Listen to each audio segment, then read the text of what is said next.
Hello students, this is ABG sir. मैं आप सबके सामने किसी पर्पज से आया हूँ। मैं आपको बता दूँ कि कल यूपी बोर्ड क्लास 10 का एग्जाम है, राइट। और फिर उसके बाद सीबीएसई का भी है, 10th का और 12th का। तो आज मैं कुछ प्रोडिक्शन करने आया हूँ, आप लोग ध्यान दें। यूपी बोर्ड और सीबीएसई बोर्ड दोनों में कोई भी डिफरेंसेस नहीं है। मैं आपको बता दूँ, सिलेबस सेम ही है, एनसीईआरटी बेस्ड सिलेबस है, राइट। तो सर पढ़ना क्या है? अगर हमें कल हमारा पेपर है, हम क्या रिवाइज करें?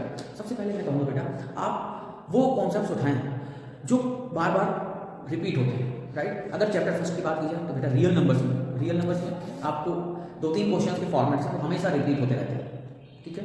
जैसे प्रूव दैट समथिंग √3 और √5 is a rational number, like that, okay. ऐसे क्वेश्चंस काफी रिपीट होते हैं। फिर उसके बाद LCM HCF based question MCQ मिल जाता है, राइट। अगर फिर मैं दूसरे चैप्टर में आऊँ पॉलिनोमियल में, तो पॉलिनोमियल में कुछ नहीं, आपके जीरोस से रिलेटेड क्वेश्चन पूछते हैं, अल्फा बीटा से रिलेटेड, कि अगर कोई क्वाड्रेटिक पॉलिनोमियल है उसके अल्फा बीटा जीरोस हैं, उसके जीरोस कैसे निकाल सकते हैं, ठीक है, उनको वेरीफाई करना, ठीक है, रिलेशनशिप को वेरीफाई करना, राइट। और उसके बाद linear equation in two variables, ठीक है, जिसमें आपको पता है कि linear equation in two variables geometrically represent करती है एक स्ट्रेट लाइन को, एक स्ट्रेट लाइन, राइट। फिर वहाँ पे ग्राफ बनाने को मिल सकता है, आपको वर्ड प्रॉब्लम भी मिल सकता है, ठीक है, जिसमें एक्स और वाई की वैल्यूज आपको निकालनी होगी, सॉल्व करनी होगी। In the same way quadratic में भी आप सीधी धाराचार्य रूल या क्वाड्रेटिक फार्मूला में सीधी धाराचार्य रूल और क्वाड्रेटिक फार्मूला और फैक्टराइजेशन, बस ये चीज़ आती है तो आप 10th का जो भी क्वाड्रेटिक का क्वेश्चन होगा कर ले जाएंगे, राइट। उसके बाद हम आगे बढ़ते हैं बेटा, उसके बाद हम जाते हैं ट्रिग्नोमेट्री में। तो ट्रिग्नोमेट्री बेटा आपको पता है कि मतलब एक इंपॉर्टेंट वेटेज है उसका। ट्रिग्नोमेट्री में आपको मतलब अच्छी तैयारी करनी पड़ेगी। ट्रिग्नोमेट्री में आपको फॉर्मूलाज क्लियर होने चाहिए, आइडेंटिटीज क्लियर होनी चाहिए, वैल्यूज क्लियर होनी चाहिए, कहाँ पे उसका एप्लीकेशन है। अगला चैप्टर वही होता है जैसे हाइट एंड डिस्टेंस में उसका एप्लीकेशन है, ठीक है,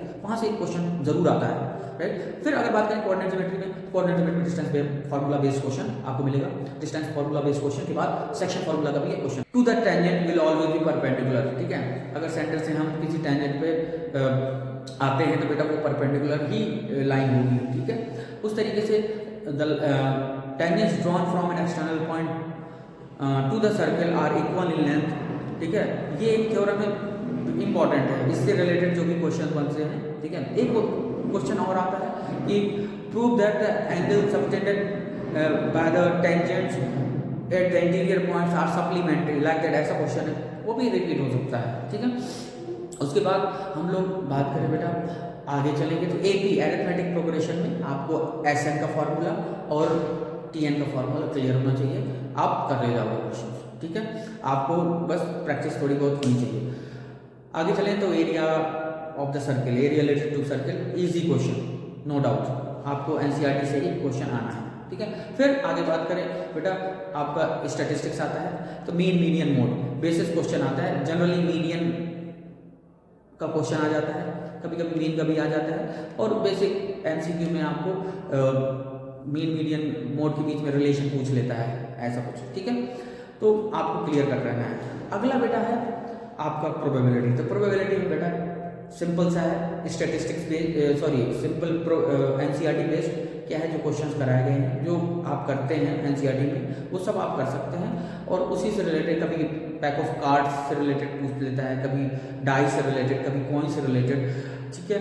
और श्योर इवेंट, इम्पॉसिबल इवेंट्स, ये सब इवेंट्स के बारे में भी बात करता है, ठीक है। तो बेटा इसी के साथ मैं कहूँगा कि आप लोग अपनी रिवीजन अच्छे से करें, बहुत अच्छी तगड़ी रिवीजन करें, एक एक टाइम, एक एक सेकेंड इंपॉर्टेंट है बेटा, और लगा दो और क्रैक कर दो अपना बोर्ड का एग्जाम, राइट। फिर आने वाले टाइम में कंपटीशन करेंगे। तो thank you so much, I wish कि आप बहुत अच्छा करें। आपके रिजल्ट से मुझे भी बहुत ज़्यादा मोटिवेशन मिलने वाला है और मैं ऐसी वीडियोज़ आपको बनाता रहूँगा। Thank you so much.